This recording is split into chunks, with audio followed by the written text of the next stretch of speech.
Satu Dzulhijjah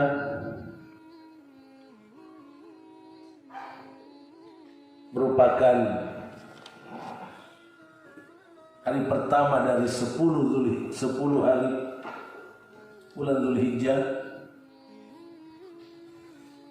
yang merupakan hari-hari di mana amal soleh paling dicintai oleh Allah.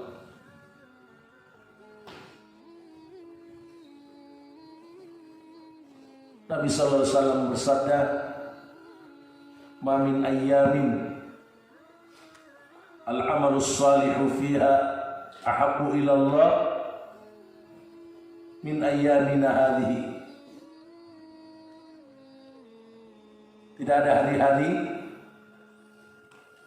di mana amal saleh pada hari itu sangat dicintai oleh Allah melebihi hari-hari kita ini. 10 hari pertama di bulan Dzulhijjah. Para sahabat bertanya, "Walal jihadu fi sabilillah?"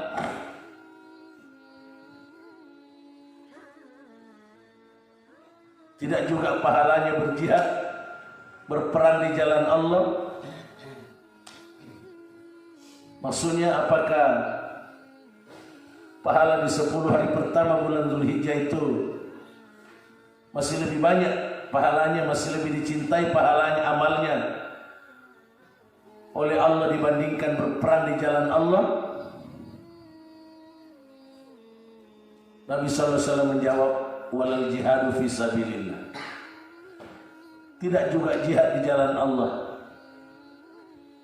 tetap lebih tinggi pahalanya beramal di 10 hari pertama bulan Dzulhijjah. Kecuali kalau ada orang yang pergi berperang di jalan Allah melawan orang kafir, lantas dia mati syahid dan hartanya juga habis diambil oleh orang kafir, barulah pahala berperang di jalan Allah lebih tinggi daripada pahala 10 pertama di bulan Dzulhijjah.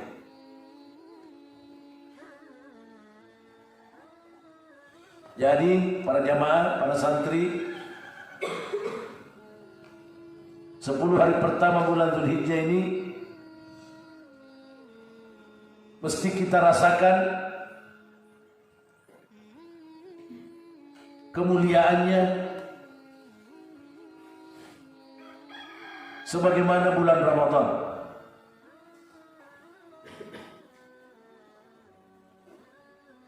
Semangat beribadah kita, semangat beramal saleh kita itu harus disuasanakan seperti suasana Ramadan.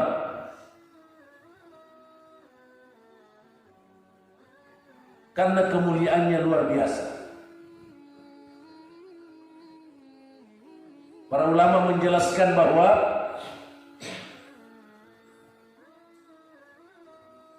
hanya ada beberapa hal yang membuat bulan Ramadan lebih mulia dari 10 pertama bulan Dzulhijjah. Yang pertama, karena di bulan Ramadan adanya puasa wajib.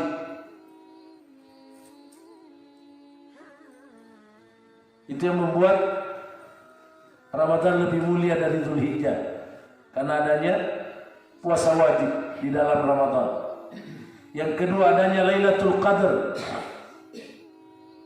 Lailatul Qadar tetap lebih mulia dari semua malam.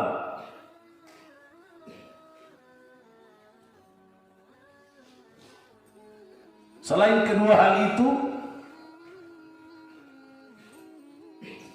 10 hari pertama bulan Dzulhijjah lebih mulia dari bulan mulia Ramadan. Termasuk 10 terakhir Ramadan, kecuali adanya Lailatul Qadar. Ya. Sehingga para ulama mengatakan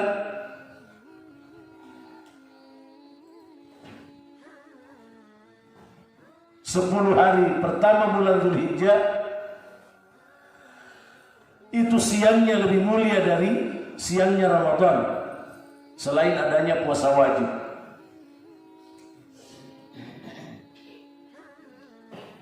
Siangnya. Adapun malamnya lebih mulia 10 terakhir Ramadan, terutama Lailatul Qadar.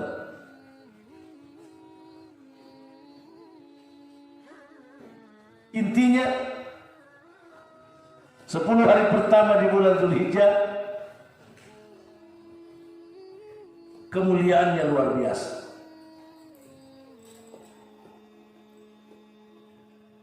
Coba kita renungkan bahwa amal saleh yang dilakukan di 10 pertama Dzulhijjah ini lebih dicintai oleh Allah, melebihi amal-amal saleh yang kita lakukan di luarnya. Karena itu, saya ulangi, semangat kita beribadah, semangat kita beramal saleh di 10 hari pertama bulan Dzulhijjah harus sama geloranya dengan semangat Ramadan. Ya, termasuk ibadah saum sunnah.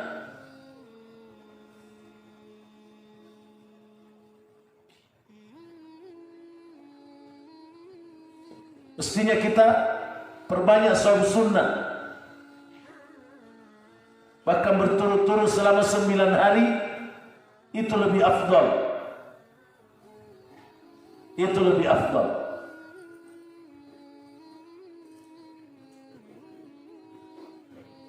Tidak bisa berturut-turut, boleh diselang-seling. Seperti hari ini mungkin yang tidak puasa mungkin tidak bisa lagi karena tidak sahur. Coba bertekad besok, apalagi bertepatan dengan puasa Senin juga. 2 Dzulhijjah bertepatan dengan puasa Senin. Bisa digabung pahala niatnya. Anakku santri baru, mungkin di rumahmu tidak terbiasa puasa kecuali Ramadan. Nah, di pondok kalian dilatih membiasakan puasa sunat. Apalagi di hari mulia seperti ini. Bertekadlah. Para guru, para warga, jamaah yang sampai terlewatkan 10 hari pertama bulan Dzulhijjah tidak ada puasa sunnata. Senin Kamis dan mencapai puncaknya puasa sunnah di bulan Dzulhijjah ini saum Arafah, puasa di hari ke-9 bila besok orang Lebaran. Apa jaminannya? Dihapuskan dosa kecilnya selama 1 tahun yang lalu dan 1 tahun yang akan datang. Jangan ada yang lepaskan puasa Arafah. Berdoa semua agar diberi kesehatan, kekuatan oleh Allah. Minimal sekali itu puasa tak di bulan ini. Padahal yang semestinya lebih dari itu.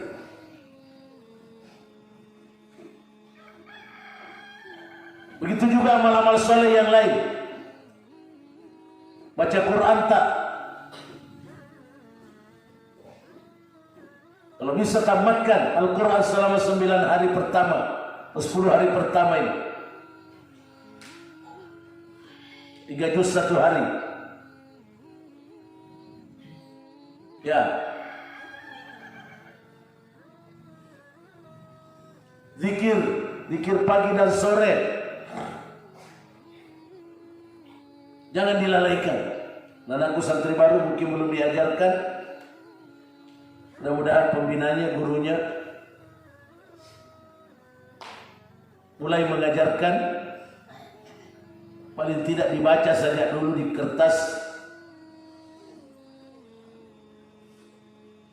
sambil dihafal sedikit-sedikit. Salat sunat. Salat sunat rawatib 12 rakaat. Jangan dilalaikan.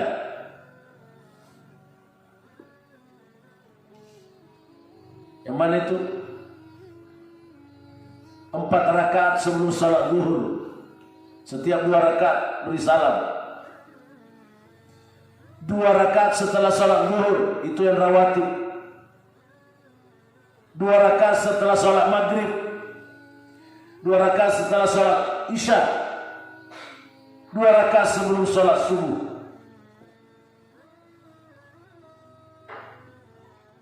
Itu jaminannya. Orang yang rutin mengamalkan itu 12 rakaat salat sunnah rawatib, Nabi menjanjikan untuk dibangunkan istana di surga. Luar biasa ya. Iya.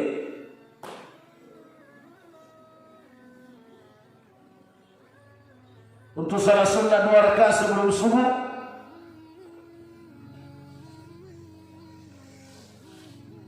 pahalanya lebih baik dari dunia dengan semua isinya, semua kenikmatannya.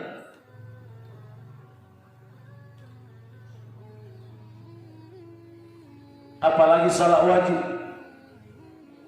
apalagi salat berjamaah di masjid, bertekad jangan ada yang terlalaikan. Ada lagi salat sunat sebagai tambahan dari salat sunnah rawatib, ditambah lagi 2 rakaat setelah salat zuhur, jadi menjadi 4 juga. Apa jaminannya? Sabda Nabi sallallahu alaihi wasallam, siapa yang salat sunat 4 rakaat sebelum zuhur, 4 rakaat sesudahnya, haram masuk neraka. Haram masuk neraka berarti masuk syurga.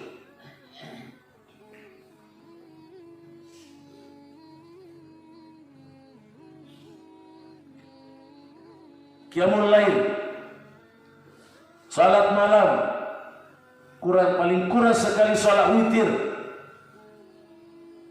Dan kalau tidak bisa sekali bangun sebelum tidur,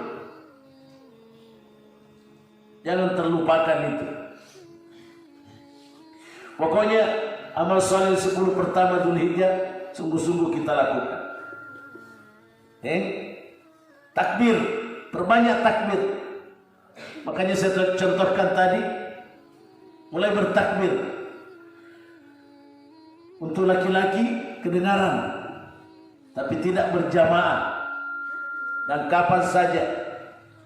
Untuk perempuan, santri putri, ibu-ibu berbisik, suara lirih. Perbanyak takbir. Allahu Akbar, Allahu Akbar. La ilaha illallah, Allahu Akbar. Allahu Akbar, walillahil hamd. Diulang-ulang. Itu diamalkan oleh para sahabat radhiyallahu anhum.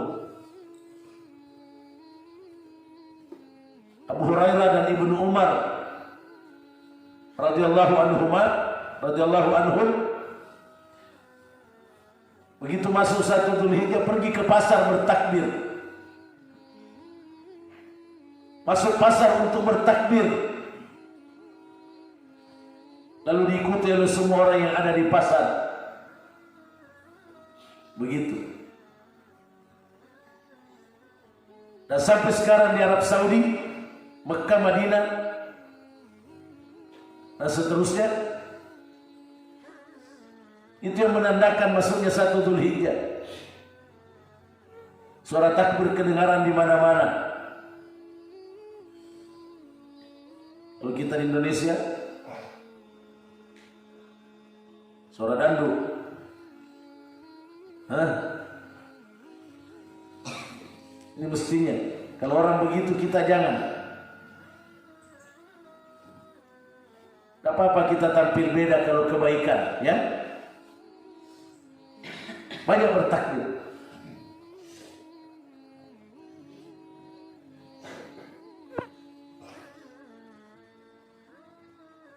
Pokoknya semua amal saleh perbanyak sebanyak-banyaknya. Kita bersyukur Allah memberi kita kesempatan memperbanyak kebaikan. Karena Allah tahu kalau di hari-hari yang lain tidak semua kebaikan bisa kita perbanyak. Karena kita makhluk lemah, ya toh? Manusia punya kelemahan, punya kekurangan. Karena itu Allah menyediakan waktu agar bisa memperoleh kebaikan yang lebih banyak untuk menebus kekurangan kebaikan yang dilakukan di hari-hari biasa. Masya Allah. Makanya kalau ada orang yang tidak sungguh-sungguh memanfaatkan waktu-waktu mulia seperti ini, itu namanya tidak bersyukur.